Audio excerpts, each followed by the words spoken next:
Hey guys, SpinoDude here, and today we're going to be taking a look at the 2017 CollectA Deinocheirus.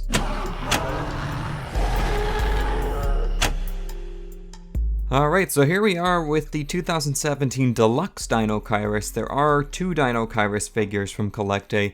The first one was released a year before this one in 2016, and fans love that figure because it was the first updated Deinocheirus figure that was on the market, if I'm not mistaken. The coloration was great. They basically just brought the coloration over from their older model.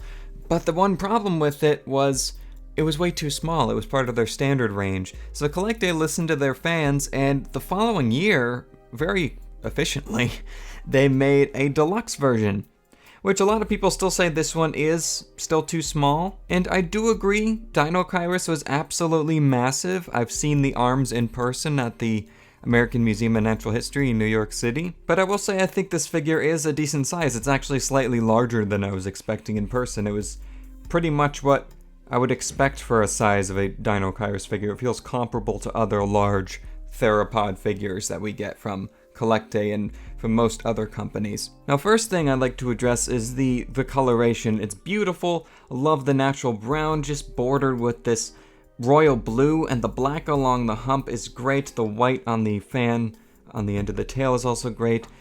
The arm feathers in the blue, I'm not quite as convinced on. I really quite liked the blue just being exclusive to the back here, but it doesn't bother me too much. I do still like the blue down there. And the head, oh my goodness, just that dark, it's not even red, it's like a rose color.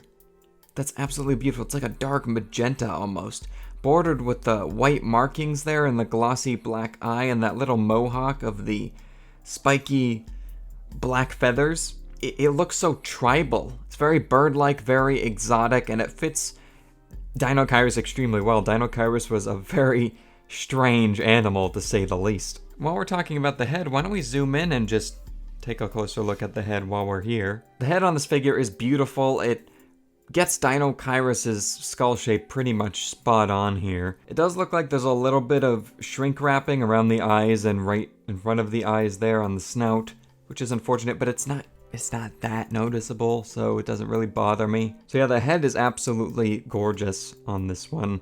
Just the mixing of colors, and whoever chose the colors for this figure, it's beautiful. I love it. It looks so much better in person even. There's a closer look at the strange hump on the back there. The detailing in the feathers is okay. I've seen better, but I think it works for this figure, and it makes it look kind of more shaggy than just typical, fine feathering detail, which I think is nice. Here's a closer look at the arms with those big menacing claws. Now the claws are actually slightly too long, and they appear to be too slender as well. If you look at images of Deinocheirus's arms and hands, you can see it had quite chunky hooked claws rather than these longer, slightly curved claws. But the hands still look very cool. They're positioned correctly, of course, which is great to see. I definitely expect that from CollectA.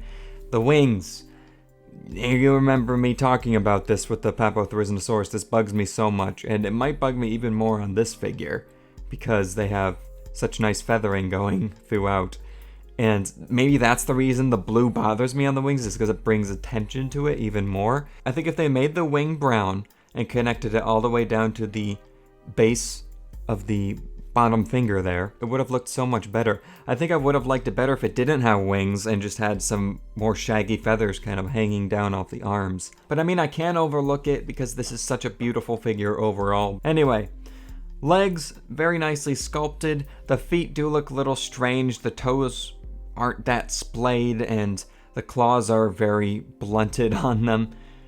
But not too bad for CollectA feet, but definitely not the best. The scalation on the feet is beautifully done though, and this is a base from 2017, so before the more detailed and overall crisper and better looking bases came out. It's like they tried, but they didn't with this one at the same time. Like, it's just this lumpy tan mass that it's attached to with these footprints just thrown on. It's like the footprints just felt like such a last minute addition to it, and it kind of makes it worse that detail is there rather than it just being that lump of brownness that it's standing on, because the footprints look really good and they're just stuck on something that's just kind of generic and ugly. But anyway, the tail is also quite nice, although once again that detail is continuing all the way down there. And the tail ends in a little fan of feathers on the end. Now the fossils of the tail vertebrae from the end of Deinocheirus' tail show that the bones were actually fused and show evidence to support that Deinocheirus probably sported something on the end of its tail that's similar to a